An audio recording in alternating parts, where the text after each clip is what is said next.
Any questions? Yes?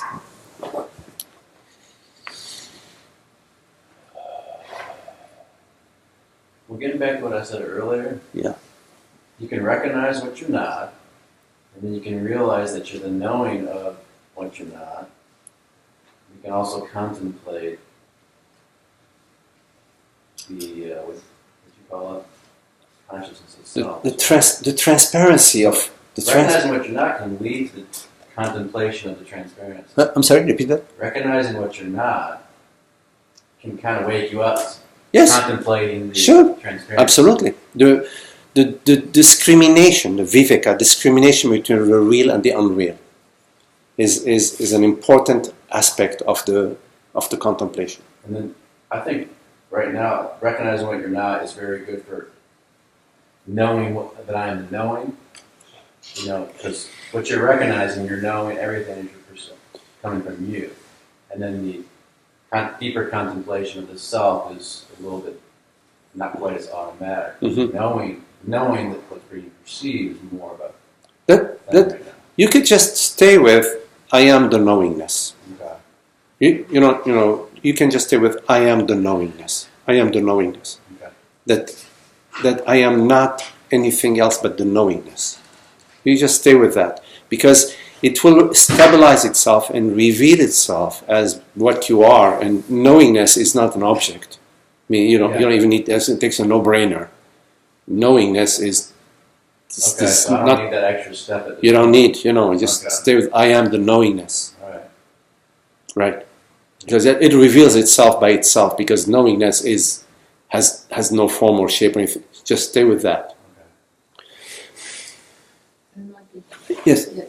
I don't understand when you say a thought is sort of an afterthought. Mm-hmm. Because we can lie in bed and want to sleep, and one thought follows another thought follows another thought. Yes. So, where is the afterthought when a thought simply follows another thought and another thought, which as we are thinking all the time? Well,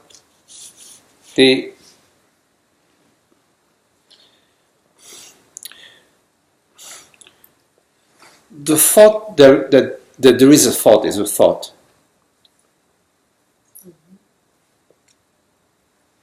Okay.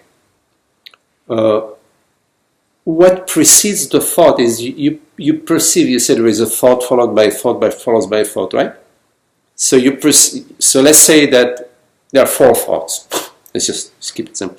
You perceive the first thought, right? That says, "Wow, I'm so happy to be in bed." Right? You perceive that. So there is a you before the thought. Before perceiving the thought, there is a you. Yeah, I see that. Why am I saying there is a you before you perceive the thoughts? Because you could say, well, no, that's not true. There isn't a me before the thought. The me and the thought arise together. You may say that. And I will agree with you. Let's say, okay, fine. So there is no you, there is just thought. Right? And so there is nothing. So it's not an afterthought, it's just thought. It's not after anything. It's just thought. And then comes a second thought. Second thought is, I have to remember tomorrow. I've got to go to buy some tomatoes. I'm low on tomatoes. That's the second thought, right? Now, I would ask you, what happened between the first thought, which is, it's so nice to be in bed, and the second thought, I need to buy tomatoes. There is something. There is a gap between those two thoughts. I knew you were going to say that. Well, I don't see a gap. You're not. All right. You say you. I'm not saying that you're experiencing a gap. I said there is a gap. I'm not saying you're experiencing a gap. I'm saying there is a gap because if there is no gap, it would not be two thoughts.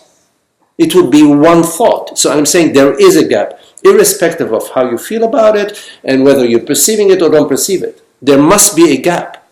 Because we're talking about two thoughts. You said thought after thought after thought after thought, which I agree with you. So there is a gap, whether you feel it or not, between thought one and thought two. Okay? So there is now, before thought two, there is something which precedes thought two, which I just called it a gap. So the thought two is an afterthought to the gap. And same thing, thought 3, that was gap 1, right? Gap 1. Thought 3 is afterthought to gap 2. Right? It's an afterthought. Now, that's what I mean by afterthought, but let me take it a step further. What is this gap between thought A and thought B? It is I don't disappear between a thought and another thought. I don't mean I, the woman, or I, the 20-year-old, or I, the millionaire. I'm talking about I, whatever, awareness, consciousness, doesn't disappear between thought A and thought. So there is I between thought A and thought B. Right? Now, step further is that even when the thought arises, I love my mother, something is perceiving this thought during the thought, not just before it or after it. During the thought, you're perceiving it. So the camera is running throughout the hall as the horse is galloping. Boom, boom. This awareness is there. So awareness is not only the gap. It's not only the gap between thought A and thought B. It's also throughout thought A, and therefore throughout thought B. Right? So what I'm saying is the thought is an afterthought. The thought is an afterthought, is what I said. Is an afterthought to the screen. The screen being consciousness. It's the add-on. The add-on is there is a horse running. And there's no problem with there is a horse running. The problem is, I am riding the horse, I'm going to fall off and break my neck. That's the problem. You see? Because consciousness has no problem with the horses running. Right? Consciousness has no problem with whatever images are arising, whatever thoughts are arising. It's when I'm no longer consciousness, I'm now this person riding this horse, and I better be a good rider, otherwise I'm going to fall and break my neck. That's when we have a problem. You follow? Yeah. And that's ignorance. Ignorance is mistaking yourself to be what appears. You're perceiving somebody riding a horse. You're perceiving a pink flying elephant that is flying and drinking, whatever they're drinking and flying, You're perceiving that. But if you start to feel that you are this pink flying elephant that's now going to get drunk and fall and break their whatever, you get very concerned, you see. You get very concerned. And this is our experience in life. We're experiencing ourselves as something that's arising, that's appearing, and so we have concerns. We're living life and life of concerns. Of course, we try to find a way around the concerns. We drink, we eat, we have sex, we go to the movies, we travel, we hold on to the money, we buy a new house, we buy a new car, we get a new boyfriend, new girlfriend, and then we feel we're okay. We keep moving down. It's better now. It's better. Keep moving, and then knock. You open the door. It's the Reaper. It's the Reaper. Say, holy God! Wait a minute! I'm not finished. But you finished, You finished. What do you say? Thank goodness you're here. Thank goodness you're here. Yeah. What took you so long? Please. I'm feeling. You're right. It's about time, man. It's about time. Yes. I was Right. just going to say also, so how one can hold on to the gap. How can You you don't hold on to the gap because you are the gap, you see. You have to realize that there is nobody to hold on to the gap, because if you're trying to hold on to consciousness, you're separating yourself from consciousness, and now you have a job to do. I've got to hold on consciousness. Oh my God, how do I do that? Be without a job. You already be without a job. Just recognize. Let God take care of everything. Trust that. Just contemplate. What am I truly? I am this awareness. I mean, heck, it's so easy. I am this awareness. I am the transparency of being. I am not what is arising. I am being preoccupied about the ghost, about the dream. I'm dreaming that there is something that's going to happen to me, to my money, to my wife, to my children, to my girl, to my lover, to my boss, to my, let it be. Look at this.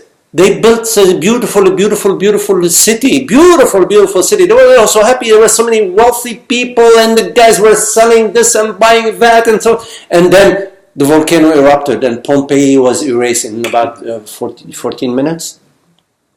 Erased. Completely erased. The gold that the guy had, hidden in the thing was gone. It's gone. They still haven't found it. It's gone. It's true.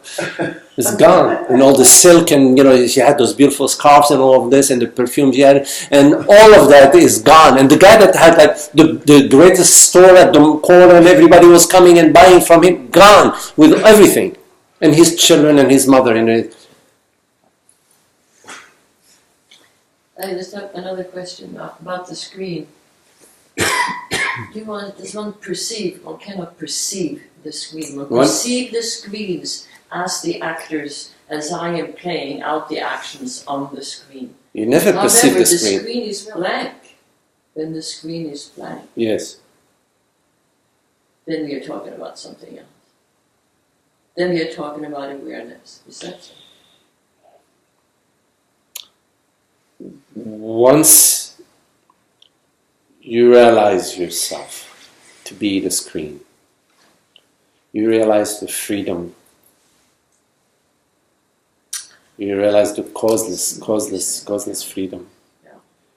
Images, no images. And it doesn't matter how many actors appears on the screen. I'm the dreamer of all dreams. Yeah. You look at it right here. Yeah. I am the dreamer of all these dreams. Is there a problem? I don't see any.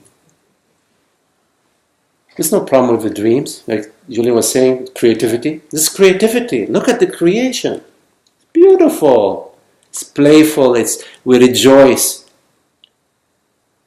Because there isn't a sense of separation. There isn't, because there's been a looking, there's been an inquiry. The inquiry is very important. The inquiry. If you don't do the inquiry into what am I truly, you remain somebody's daughter, somebody's girlfriend, somebody's husband, somebody's father. You remain as that with all the concerns. You see.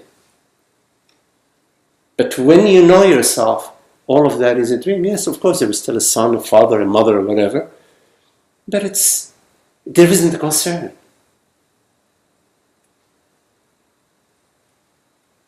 And it's not about trying to manipulate the dream so you can find a really nice way through it. No, it's about awakening to reality, awakening to what is true. And it's not bullshit, it's a no-nonsense thing. What is it that is real in your experience right now? It is not what you perceive, because you may be dreaming this dream. It is awareness. Awareness is always there. It has no color, no shape. The colors and shape, they change. They change all the time. You dim the lights, if you dim them enough and you dim the sun, you don't see anybody in this room, you know, right? If you dim it enough. But even if you don't see anybody in this room, complete darkness, awareness still is, right? Awareness still is. Do the experiment, close your eyes, awareness still is.